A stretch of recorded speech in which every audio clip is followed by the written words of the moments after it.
Pernah nggak sih lo lihat foto temen di puncak gunung, terus dalam hati mikir, kapan ya gue kayak gitu? Nah, tahan dulu. Sering banget kan kita lihat di medsos, foto orang di puncak, wah gayanya keren banget. Tapi, coba deh kita jujur-jujuran. Di balik foto yang estetik itu ada persiapan yang sering kali nggak kelihatan. Naik gunung tuh bukan cuma soal nekat sama modal kamera bagus, sob. Jadi, sebelum lo keburu mimpiin foto-foto keren, coba tanya lagi ke diri sendiri, persiapan lo udah sekeren itu belum? Oke, kita mulai dari yang paling fundamental, paling dasar, fisik. Serius deh, lo bisa punya gear paling canggih, tenda paling mahal, tapi kalau badan lo sendiri nggak siap, ya ampun, cuma jadi beban tim doang. Anggap aja badan lo itu mesinnya. Kalau mesinnya rewel, ya petualangannya bakal buyar di tengah jalan. Jadi, yuk kita tune up dulu mesin tempur kita ini. Nah ini dia nih beberapa jurus biar lo nggak gempor di tanjakan. Pertama, lo butuh napas yang panjang dan jantung yang kuat. Itu artinya lo harus latihan kardio. Lari, sepedaan, renang apa aja deh. Terus biar kaki lo kuat nahan beban ransel, ya latihan beban kayak squat atau lunges. Kombinasiin sama lari jarak jauh buat ngelatih daya tahan, bukan cuma fisik tapi juga mental. Oh, dan jangan lupa, otot itu perlu lentur. Jadi stretching itu wajib hukumnya. Satu lagi yang sering diremehin, keseimbangan. Coba deh latihan berdiri satu kaki, itu berguna banget pas lo jalan di trek yang gak rata. Paling gampang, biasain aja naik turun tangga pakai ransel. Simpel kan? Dari semua latihan tadi, kuncinya cuma satu, rutin. Gak usah ngoyo langsung jadi atlet dalam semalam. Cukup lakuin 3-4 kali seminggu secara konsisten. Ingat ya, naik gunung itu maraton, bukan sprint. Lo lagi bangun fondasi buat perjalanan jauh, bukan ngejar target buat besok pagi. Oke, mesin udah panas, fisik udah siap. Sekarang kita ngomongin bawaan. Pernah lihat kan pendaki yang bawa carrier-nya segede kulkas 2 pintu? Nah, itu yang mau kita hindari. Prinsipnya gampang kok. Bawa cerdas, bukan bawa berat. Kita kan mau menikmati perjalanan, bukan mau adu panco sama tas sendiri kan? Kenalan dulu nih sama sebuah filosofi namanya ultralight hiking.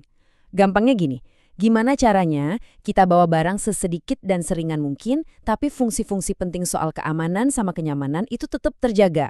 Ini bukan soal ngurangin barang sampai nggak bawa apa-apa ya, tapi soal milih barang yang lebih pinter dan multifungsi. Coba deh lihat bedanya di sini. Pendaki tradisional itu bebannya bisa di atas 15 kilo, sementara ultralight itu di bawah 10 kilo. Percaya deh sama gue, beda 5 kilo aja di punggung itu rasanya kayak beda alam pas lagi nanjak. Mindsetnya tuh bener-bener geser. Dari yang tadinya bawa semua buat jaga-jaga, jadi bawa yang bener-bener perlu aja. Ini yang bikin perjalanan lo jauh lebih nikmat. Di dunia per-ultralightan ada yang namanya The Big Three. Ini nih 3 biang kerok utama yang bikin tas lo berat. Yang pertama, shelter atau tenda, alias rumah sementara lo. Kedua, tasnya itu sendiri, si lemari berjalan. Dan ketiga, sistem tidur, yaitu sleeping bag sama matras. Kalau lo berhasil dietin bobot 3 barang ini, wah, setengah penderitaan lo di tanjakan udah beres. Peralatan udah enteng, sekarang kita ngomongin bensin buat badannya. Yap, makanan. Logistik itu nyawa, jangan pernah diremehin. Karbohidrat itu sumber tenaga utama, protein itu buat benerin otot-otot lo yang kerja rodi, air sama elektrolit itu ibarat olinya, biar mesin nggak kepanasan. Terus vitamin dan mineral buat tameng, biar nggak gampang sakit. Semuanya harus dihitung, jangan asal comot. Dan ini gue nggak nakut-nakutin, ini serius banget. Salah perhitungan logistik itu resikonya fatal. Kehabisan makanan atau minuman di tengah jalur itu bukan cuma soal lapar atau haus. Ini udah urusan hipotermia, dehidrasi parah, ujung-ujungnya nyawa. Jadi tolong banget rencanain bagian ini dengan sangat-sangat matang. Oke, fisik siap, logistik aman. Sekarang kita masuk ke bagian yang mungkin paling penting dari semuanya. Mindset, kepala kita. Ingat, kita datang ke gunung itu sebagai tamu. Dan namanya tamu yang baik, ya harus tahu aturan, sopan santun, dan menghormati tuan rumah. Salah satu cara paling dasar buat nunjukin rasa hormat kita itu ya dengan kenal medannya. Riset dulu. Lo nggak bisa nyamain semua gunung. Ada jalur yang landai kayak di taman, ada juga jalur yang butuh skill khusus.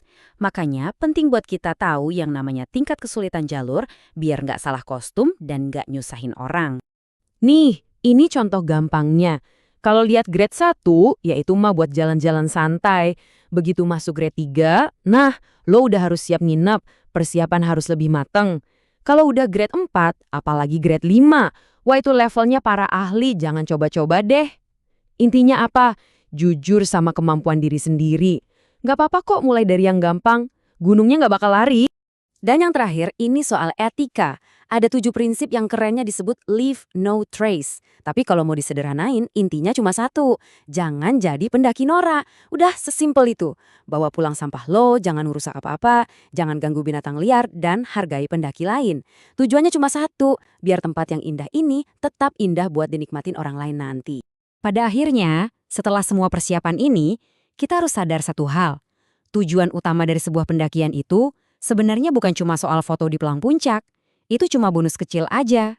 Yang paling penting adalah prosesnya. Gimana lo belajar tentang diri lo sendiri, gimana lo bisa pulang ke rumah dengan selamat dan utuh, dan yang gak kalah penting, gimana lo bisa ninggalin gunung itu dalam keadaan yang sama indahnya, atau bahkan lebih baik daripada pas lo datang. Coba deh renungin itu.